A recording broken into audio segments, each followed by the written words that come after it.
Hello and welcome back to the Darth Magog channel. I'm your host, the Dark Lord of the Apostates, Darth Magog. Jehovah's Witnesses are infamous for their unusual religious practices, and it can be a challenge to understand how their religion works from the outside. This creates challenges for former members that are struggling with their former religious affiliation. Today, we'll see if it's possible to get good quality advice from an outside source. We would be honored if you would join us. Today we'll be reviewing a Dear Annie letter written by a former Jehovah's Witness. What's a Dear Annie letter? Well, for my ex-JW agents that are my age or older, you'll likely remember the Ask Annie advice column from your local newspaper. That's basically what Dear Annie is. For my younger viewers, imagine if Ask Reddit was a single subreddit and you had to write your post as an email and only one mod could post to it, and you only get the response from the one mod. That's basically what it is in modern times. That being said, we have a mother who is struggling in her relationship with her very religious family. Let's see what she has to say. Dear Annie, I have a 47-year-old daughter who will not speak or have anything to do with me because I'm not in her religion. This has affected me greatly since her kids, my grandchildren, and my great-grandchildren live on her land. She has forbidden me to come near her or her children. How can I get around this? I was at one time in the religion but was disfellowshipped because of smoking. I am in the process of quitting, but even if I do, the collateral damage has been done. My grandkids don't call or come see me. Please advise what to do. Thank you. Okay, so what we have here is an estranged family. The writer of the letter, called Unbeliever to protect their identity, is struggling with estrangement from her daughter and grandchildren. She's not allowed, likely by the daughter and the other adults in the family, to come over and visit her own grandchildren. And if she were to violate that, depending on what country she's in, she could be subject to legal penalties.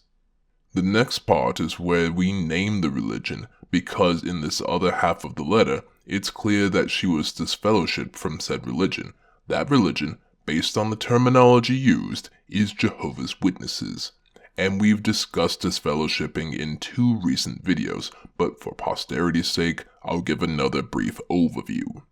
According to the Jehovah's Witnesses' own insight on the scriptures book, disfellowshipping is the act of expelling. Expelling is the act of, and I quote, judicial excommunication or disfellowshipping of delinquents from membership and association in a community or organization. The organization and community being, in this case, Jehovah's Witnesses. So functionally getting kicked out of the nearly 9 million strong Christian congregation of Jehovah's Witnesses. So this mother has been forcibly removed from her religious community. She goes on to say exactly why in the following paragraph. She was kicked out for smoking, which in the Jehovah's Witness community is a sin, despite it being legal. And while I agree that cigarettes are one of the worst things you can do to your body on purpose, I don't think that's grounds to excise a grandmother from her children's lives. Assuming there are no other concerns or potential dangers from said grandmother, which, given Jehovah's Witness parenting techniques, isn't out of the question, but we'll address that another time. Right now, I'd like to see Annie's response and see if it's actually applicable to other ex-Jehovah's Witness parents. Dear Unbeliever, this sounds like a cult and not a traditional religion. If they use words like disfellowship, something seems off. But since you were once in the religion, then we'll assume it is not a cult from which she needs deprogramming. It's important to recognize that you cannot change your daughter's beliefs or decisions.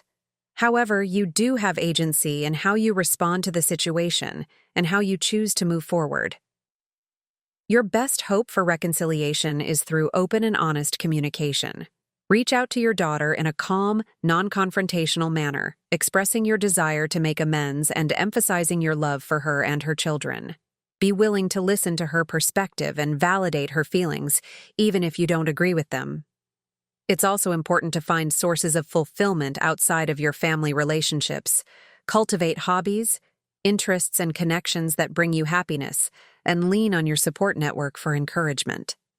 Okay, let's go back to the top paragraph. Annie claims that Jehovah's Witnesses sound like a cult or otherwise high-controlled group.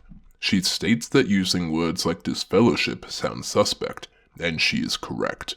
A hallmark of cults and other high-control groups is creating their own language.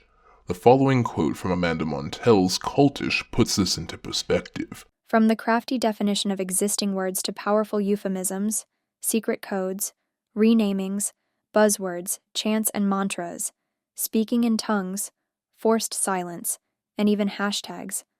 Language is the key means by which all degrees of cult-like influence occur. This can disguise the more unsavory intentions of cults while maintaining a squeaky clean veneer, and frankly, the Jehovah's Witnesses love to look squeaky clean. They even wrote an entire article in the November 15th, 1994 Watchtower about how Jehovah's people love to pay their taxes. Annie hit the nail right on the head here with defining what Jehovah's Witnesses are. Her second paragraph steps back a little bit. She tries to assume positive intent and assume the religion isn't a dangerous cult, which sadly is incorrect. Hundreds of Jehovah's Witnesses die preventable deaths every year between their physical health amid their infamous blood policy, and let's not get into the consequences of their even more infamous two-witness rule today. Annie does mention something that I think is critical for all viewers of the channel, ex-JW or not, to keep in mind. You cannot change someone's beliefs. They need to come to their own conclusions and make their own choices. Annie's next piece of advice to Unbeliever is to be transparent and keep communication open, and I think this is a great idea too. Annie's 3 for 3 so far, very nice. Expressing genuine positivity combats the cult programming effectively, as Jehovah's Witnesses are trained to avoid others who don't share their beliefs. And how can you know if someone should be your friend? If they help me be Jehovah's friend. I am not gonna join the club. That's my girl. According to the Bible Questions Answered article titled, "Did the Bible Predict the Way People Think and Act Today?" Jehovah's Witnesses see people in the world at large as greedy, violent, prideful, angry, and hypocritical, among other traits. So showing genuine love and kindness despite the divide in beliefs is the best weapon a former witness has. And finally, Annie reminds the writer that she should seek fulfillment outside of her family relationships. Hobbies, interests, and others that support her should get a focus to help her through this challenging time. And while it may be difficult for Unbeliever, this is probably the best thing she can do until her daughter comes around, or until her grandchildren have the freedom to. That doesn't mean she shouldn't stop building community outside of her family, but simply add her daughter and other grandchildren back in when the time comes. I think Annie did a great job with this letter. Full 5 stars here. She isn't judgmental of the belief system, though she does raise her concerns in a respectful way. She acknowledges that there are two sides to any story and doesn't demonize the believing daughter. The advice is specific enough to get her on the right road, but general enough not to lock her in step, unlike the hyper-specific teachings of Jehovah's Witnesses. So, great job, Annie. But while I'm here, I'd like to do a quick rewrite using my Jehovah's Witness cultural knowledge to enhance the best parts of Annie's response and some practical advice from my personal experience of deconstruction. Dear Unbeliever, as a former Jehovah's Witness myself, I feel for you deeply. The disfellowshipping arrangement is one of the most harmful violations of human rights that this religion commits, so much so that Norway has taken their religious registration. Regardless, keep in mind that you probably can't change your daughter's beliefs. While you can provide resources and be ready with open arms, the decision has to be hers. There's plenty of undue influence, as you know, from the congregation and the elders, so she has plenty to lose, especially if your grandchildren and great-grandchildren don't follow suit.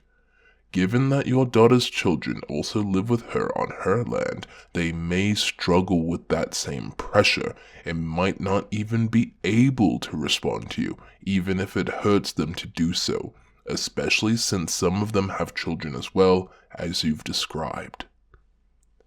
Don't give up on them. Knowing that you have a support system outside of the cult is one of the best tools you can provide to a cult survivor. It's also important not to criticize the Watchtower or Jehovah's Witnesses in front of them.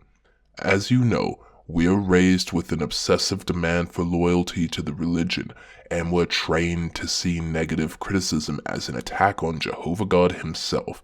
Defensive listeners don't listen well.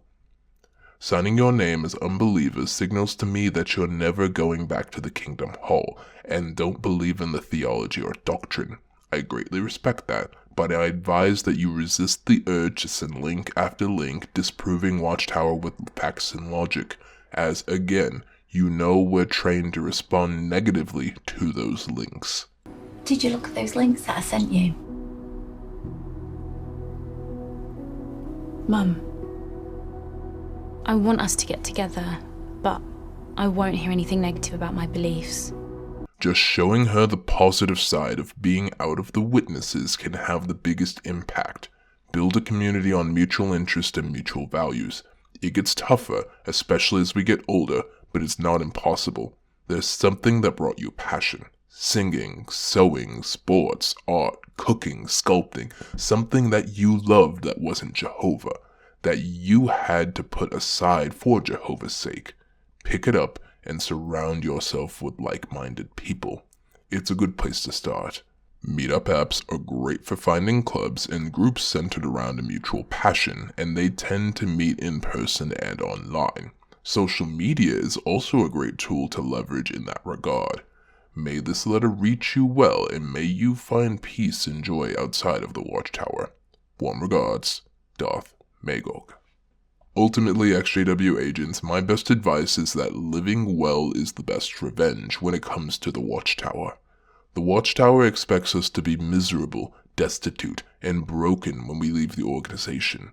They expect Satan's system to chew us up and spit us back out, and expect us to crawl back to beg Jehovah's organization for scraps. And while they may gossip and make up stories about you, believe me, it's happened before. Rest well knowing that simply being away and having unconditional love from anyone, in any form, beats anything that the witnesses can offer you. And perhaps your loved ones, when they see you thriving and happy, will realize their mistake and rush into your open, forgiving arms. But, ex-JW agents, what do you think? Was Annie's advice sound for Unbeliever, or is she being more harmful than helpful? I'm, as always, open to criticism on my open letter too. Whatever your thoughts may be, I'd love to read them in the comment section down below. Until next time, agents, remember, the elders may be watching you, but Darth Magog is watching the Watchtower.